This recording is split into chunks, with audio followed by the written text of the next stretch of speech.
Welcome to another presentation of Rapport with the Men's Council, another in the series of discussions, talk show right here on this media outlet, and we are certainly happy for the opportunity to be here once again. I am Dwight Berridge of the St. Kitts National Men's Council. Today we want to address the matter of the role and status of men in society. The roles of men in society have traditionally been defined as the gender, by the gender, the stereotype. Men are expected to be assertive, they are expected to be the breadwinners, and they're expected to perform various duties in a masculine sense. However, these roles are evolving. Today we find that in the ever-changing society, the modern society, the modern status, that it's more egalitarian but still marked by inequalities, particularly in leadership, in pay, and the division of household labor. While women often have a greater burden of unpaid care work, both men and women face challenges from rigid gender expectations. What are some of the traditional roles of men? Men are often expected to be the primary breadwinner. They are expected to be the protector and the leader of the family, with roles emphasizing assertiveness, dominance, and strength. Well, today on this discussion, we have President Mills of the St. Kitts National Men's Council, Philip Mills. I'm joined by Philip Mills, and we are going to unravel some of these ideas and have a discussion about the role and the status of men in today's society. President Mills, welcome. Thank you, Member White. The role today, as we speak about men in general, basically will be divided into two separate sections. Again, the role and status of men in society. However, we have to narrow it, or at least be specific in certain areas when we talk about the role of men in general. We know that the role and status in society could be referred to modern day, or it could be referred to a period way beyond today, which of course could be as different as day and night as the roles evolved as society evolved itself. However, there are some basic premises that we'll deal with in terms of trying to define the role and status of men in society. Again, the emphasis will be on today or near today in terms of longevity, and did not try to evolve all the way back to centuries ago that can completely different. Right. So we'll be confined mostly to what we're doing today. Now the role of men earlier basically was defined as the protector, the provider, and the maintenance of the family in general. And even today, even though that has not changed fundamentally, we know that there have been changes along the way that has evolved in changing our direction, both not only for men but in terms of women. Because if you're living in one society, if the role of man changes, it necessarily means that the role of women or the family in general will change. Right. In dealing with the one portion, let's say the man as a protector of the family. Now, we know that in terms of protection, it not only means like a physical protection in terms of protecting the family from danger or from harm in general, but a protective may include things of the things that we take for granted that we don't realize that the men are actually taking part of. We know that the family's status is one that needs to be cohesive. Mm-hmm. We know that it needs to be productive. It needs to be legal in the way the family acts. It needs to also be communicative in terms of spreading information from one family to the next, or even within the same family. So those are important things that we'll touch on tonight, and we know they're varied and they can be diversified, but we'll try to narrow some of those that we're accustomed to or more familiar with at this point in time.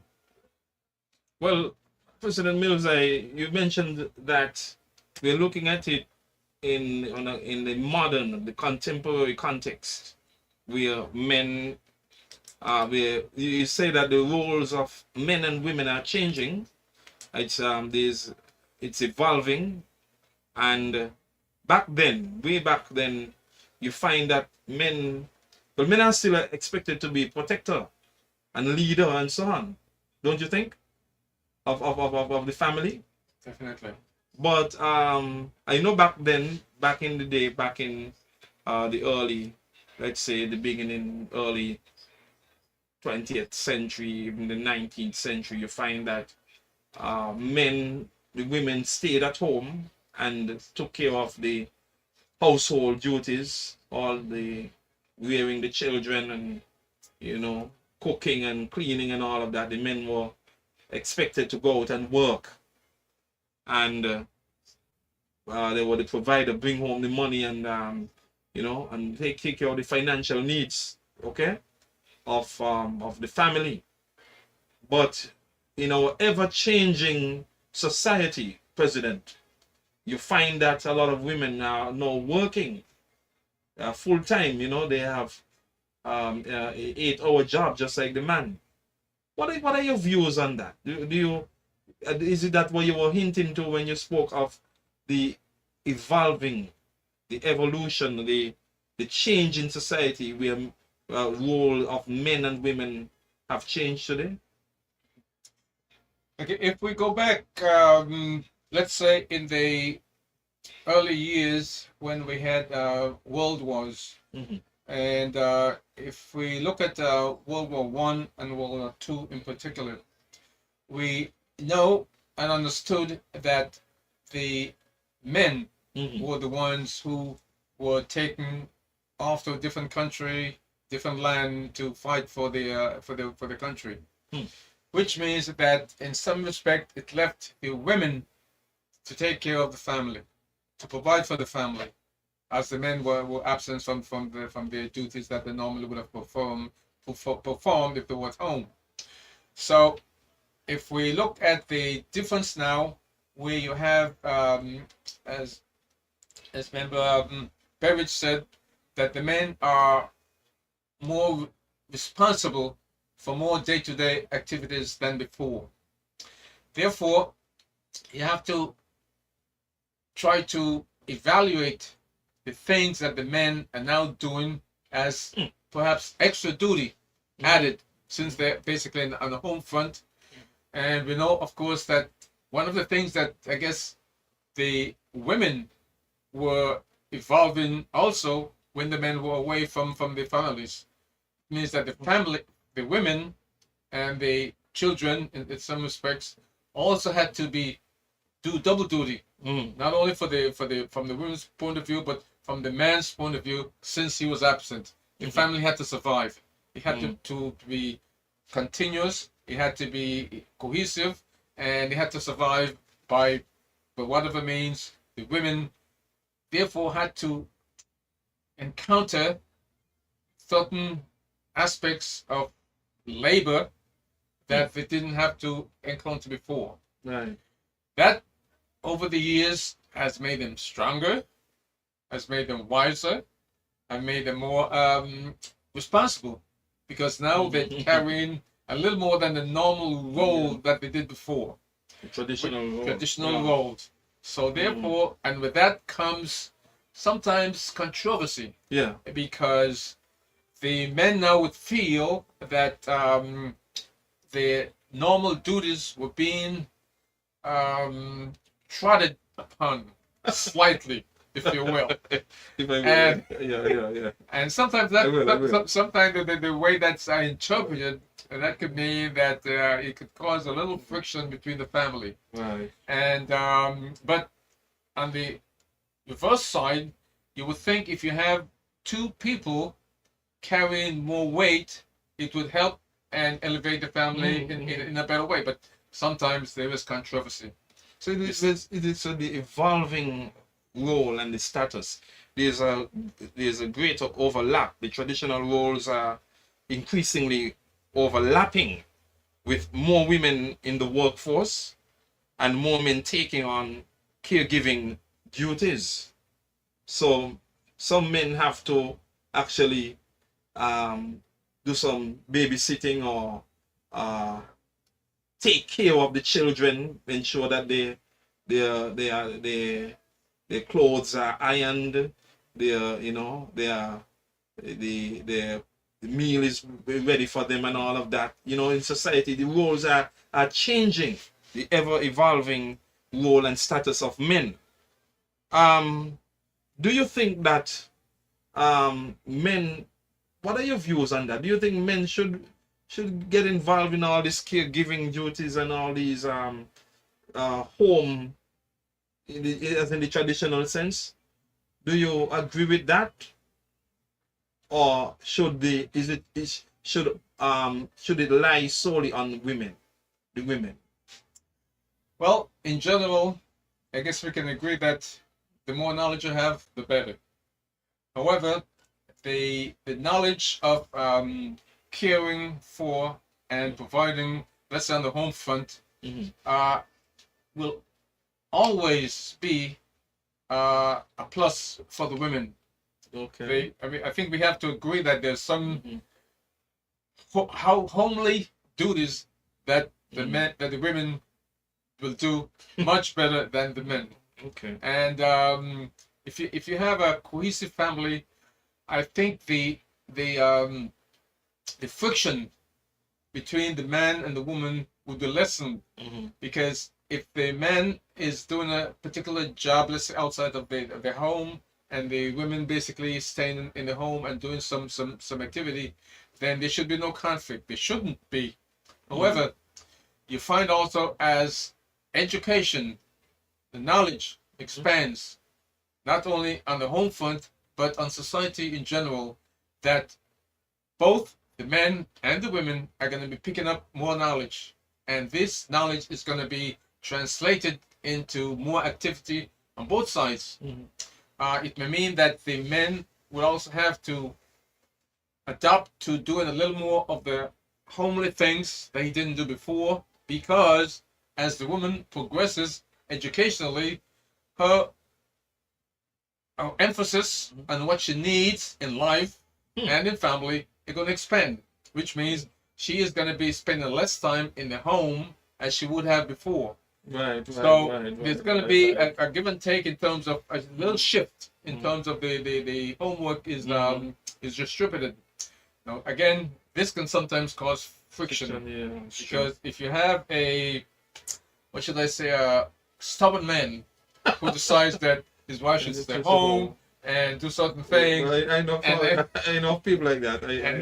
He does the manual outside thing. Then it could cause friction, but this it doesn't necessarily mean to be a frictional situation. Right. Both can exist, because I think any man would most men would like to know that their wives, or even if the female family, are progressing educationally, and in terms of even doing manual things. It's true. And we know again with the more.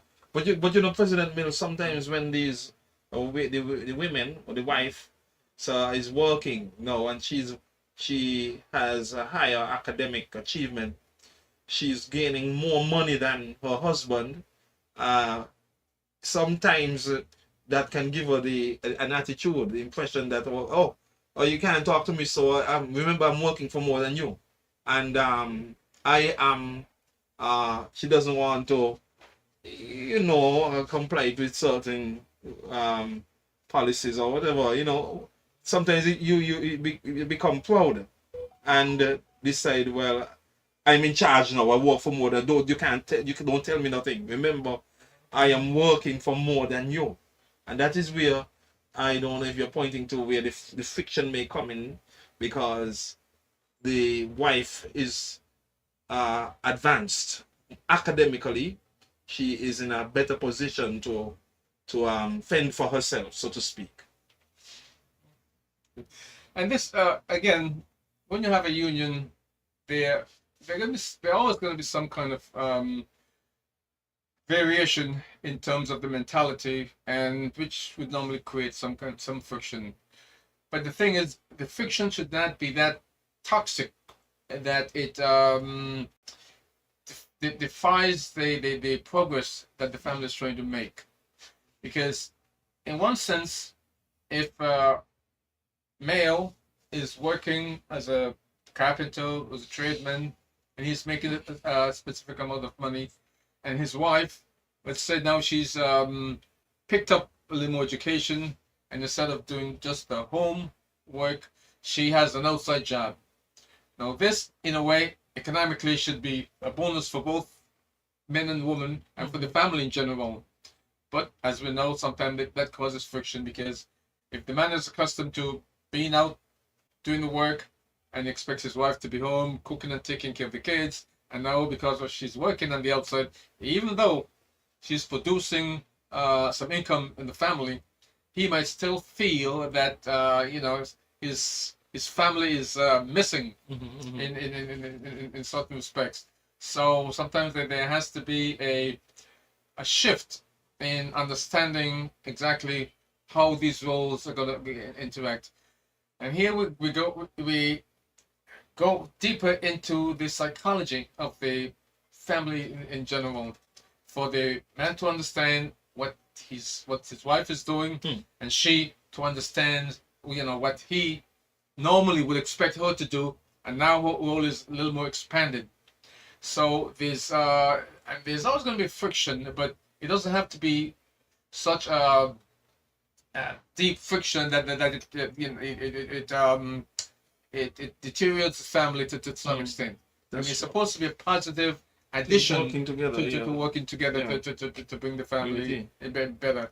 But I want to talk about the egalitarian model, the model where both genders share responsibility. They share the responsibilities for paid work, household chores, and child rearing. Because that is gaining traction today. So, some persons who stick very closely to the Bible and so on would say, well, oh, my wife don't have to work. I'm going to work. I'm the breadwinner. My wife won't have to lift a straw. Okay, let me take care of that. She just take care of the children, and come home and nice me up at the end of the day. But the egalitarian model, President Mills, that is gaining a lot of traction today, where both genders share responsibilities for paid work, household chores, and child rearing. You mentioned that, and you said you don't have a problem with that, just as long as they understand each other and they work together. There's an understanding and the unity and so on. You're fine with that. That's what you're saying? Yes. Okay. Now there are health disparities where gender can affect health outcomes, with women often facing greater barriers to healthcare access due to factors like mobility restrictions and lower decision-making power. There's also the matter of the persistent inequality, where despite the progress that is being made, women remain underrepresented in leadership positions. They face a gender pay gap, and they often bear a disproportionate share of unpaid domestic work. For employed women, this often means a second full work shift at home. So that is the persistent inequality that exists in the evolving roles and the status of men and women. the societal pressures. Both genders face negative consequences from grid expectations. Men may face pressure to be risk takers, leading to higher rates of accidental death, while women may face judgment for not conforming to traditional roles. Women may face judgment for not conforming to the traditional roles. That is where the pressure from society comes on them. What do you have to say on any of these? Well, again, we have to understand that if we go back a few years, we know that the educational level in all societies raises. There are before time where you just finished elementary school and maybe just fifth grade, fifth form would be the about the level for most people. Now, of course, you have college and you have different degrees on the college level, and we've seen that in some, not all instances, that depending on the course of action that they offered to women, well, to all in general, but the ones that women feel more comfortable in adopting. For instance, in the case of on the legal side, you have a lot of women who still feel easily adopting the legal profession. Right. You have teaching profession. Women feel, I guess, more because they're accustomed to that maternal kind of instinct. They Nurturing. feel nurturing. They feel, being a teacher is easier for them than most men. So you're gonna get that inequality in terms of in terms of progressive educational standards. And once you have your educational standard progresses, it means that there's going to be a different role that both men and women, will have to undergo, and these have to be understood that there's going to have to be a balance, and it's going to take some understanding. But you've got to understand that if a female goes to college, okay, she's in a different environment, and on the college level versus what she did at home. And she is going to develop a different mentality when she gets back to her family, because now she's educated, she's thinking differently in some respects, but the basic things of the family, cooking, cleaning, and the other household things, even though she does it, that does not put her on a degrading or a lesser level than she used to be. It just means that she has expanded her ability to do things.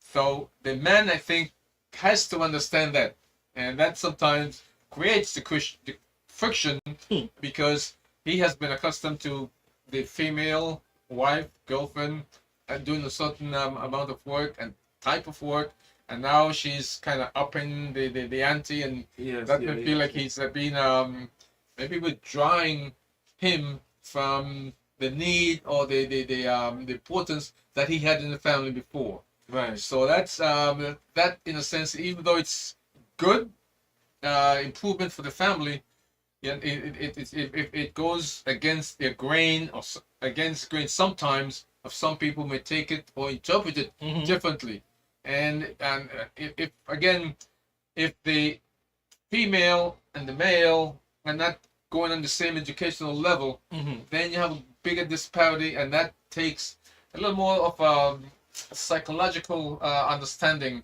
to really make that family work better than it should have. But because of, again, unfortunately, because of increase in education, you would think that would make everybody a little more sensitive to each other's needs, but sometimes it does create more friction than it should. Definitely. For this section, I wanted just to talk a bit on the impact of gender roles and stereotypes. Stereotypes. There are 4 points I want to mention here: stereotypes and bias. Gender stereotypes are oversimplified beliefs that can lead to unequal and unfair treatment a form of sexism. Then we have hegemonic masculinity. This concept describes an idealized form of masculinity that reinforces male dominance and can lead to gender discrimination and violence against women. Then there is the varying experiences. It's important to recognize, President Mills, that experiences vary widely among individuals based on factors like class, religion, ethnicity, and culture. And then there's the changing perceptions. A significant majority of people see changing gender roles as positive for both women and men, believing it leads to more satisfying lives and successful marriages. So the impact of gender roles and stereotypes, the stereotype, the gender stereotypes, believing that the oversimplified belief that can lead to unequal and unfair treatment, particularly among women, the unfair treatment for the women because of these stereotypes and these biases that exist, a form of sexism. My thing is, President Mills, that in this ever-changing world, in which we live, we have to. I've said it in the past on various programs that we've had here, that there must be some sort of tolerance and understanding, compromising, because we as men, we cannot have our cake and eat it, so to speak. I'm not saying that, proposing that we should, men should be this or women should be that, or men, the big stick approach, There are, you have it on the notes in the status, evolving gender roles. And one must be cognizant of that. The sooner we realize that the roles, the status, and the roles are changing, barring the stereotypes and the biases, the sooner we come to that reality and understand these roles, ever-changing gender roles, we're going to have a better relationship existing among men and women. But we're focusing on the role of the role and the status of men. The role and the status of men. How can you discuss the role and the status of men without involving the women? Well, there's one point that I want to bring in. I'm going to be very careful bringing in this, and it revolves on spirituality. We know, and most people accept the fact that women are the weaker sex. They're easier to be persuaded into doing things than sometimes the men. Of course, the men have always been sometimes be thought as the stubborn, hard-headed, and that kind of adjectives that used to describe men sometimes. But if you think of women as the softer sex and spirituality, now we've seen that in general, women tend to dominate the presence or the amount of people attending church. And if we are careful in how we interpret that, it's saying that the women may be soft and they are easily influenced by the preacher and what he says, and she goes back home to the man who was not attending church, and he has a more stoic attitude, and he believes that he can take care of himself personally rather than depending on a spiritual helper to help him to get along. And sometimes he sees that as a weakness in female, because they might interpret it as saying, hey, I'm the man, I can really take care of myself and do things that I've been accustomed to. You, on the other hand, and again, it doesn't matter the educational level, he still feels that she has that kind of dependency on the spiritual being, and he may sometimes interpret it as being weak, or she not being able to think for herself, or to manage her affairs, you know, from the inside, decision making. She has to depend on help. So sometimes it translates back into the system of the family role as to how the male would interpret the female. But again, into the fact that women again are getting more education and evolving more in terms of reaching, or in some cases surpassing the educational level of most men, that they still feel that they're not treated properly, that they still have that softness in a woman versus a man who's supposed to be strong and stubborn and everything else. That tough, that goes along with that. So that is one thing that can create an unnecessary problem within the family. And it's But when it comes to the role, when it comes to like the occupation and so, traditionally you thought that certain jobs were for men, like construction and working in the doing metal work and carpentry and all these things, building. I've seen some women. I've been looking on the television, the YouTube, and I've seen women in other cultures like it's Japan. The building and the tough and the cutting wood and laying blocks and plastering and I said, wow, the roles are changing. So I'm saying I'm saying that's not a bad thing, because if women are weak, they're soft, they cannot lift a block, they cannot do. So I think that we as society we have to understand that is the evolving role of men, the evolving role of women, the evolving role particularly of men. We need men who can be caregivers as well, protectors, providers. You have it there. And it's not a weakness if a man is showing love and affection to the children and the wife and so on. We have to change our concept of philosophy or mentality when it comes to the role of men. And if you go back to the teachings of Darwin, of evolution, change and change and change is slow but progressive. And it is sometimes hard to see the definitive change in a society in a span of, let's say, even 5, 10, 15 years. You may have to go 15, 20, 25 years to realize that, hey, women are now progressing more than we thought they would have. They think that women may be dominating some professions that hence before they just stayed away from.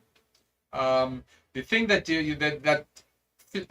remains a little more constant is the type of work that requires, as we would say, heavy lifting. The masculinity and masculinity of the species. Yes. So that is a little more stable than but still, as you said, there's some skills now that women can do or are doing that they didn't before. When I was working in the high school, when it came to the beating of the corporal punishment, so the women couldn't handle that, so they would call a sturdy, strong guy and they'd drop some licks, they'd belt the children and they would understand themselves, because like you said, the strength, certain things, it comes with the roles, but President Mills, I think that I think we can wrap up this discussion now. I believe that we've given our viewing and listening audience a lot of food for thought when it comes to the role and the status of men in society. Your parting thoughts. Yes, there are a lot of differences, and people, society evolve, and we have to evolve or thinking in the same manner.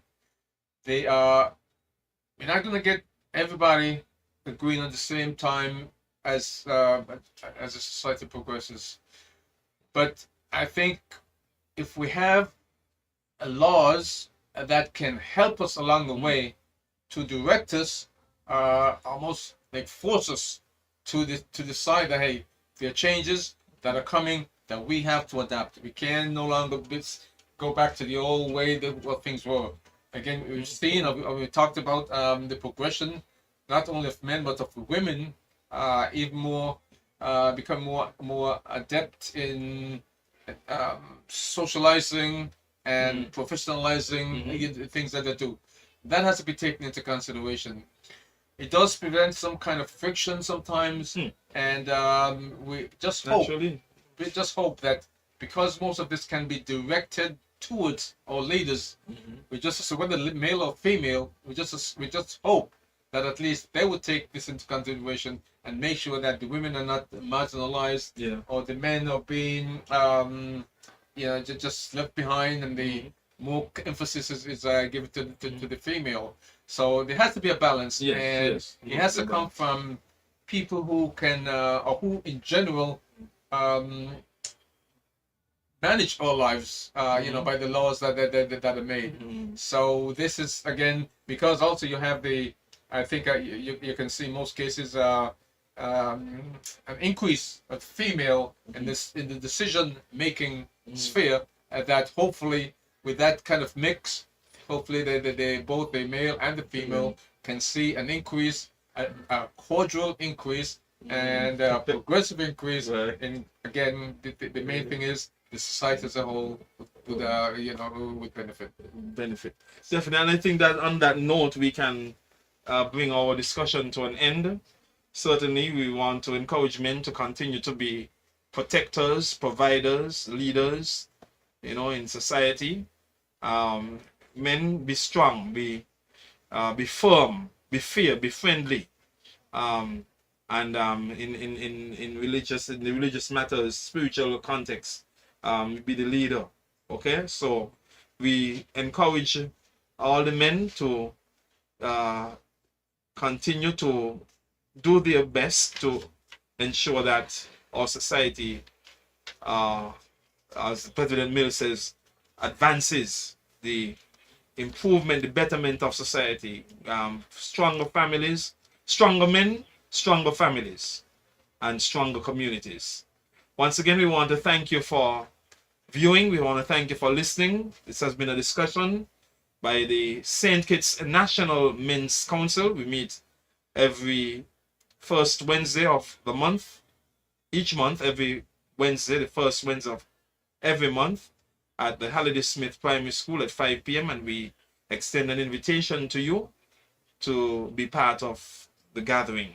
If you are a father, if you are a man, you are a builder, your children will become what you make. So remember to do your best. You have been given tools for the trade. Thank you very much for viewing. Thank you. Good night.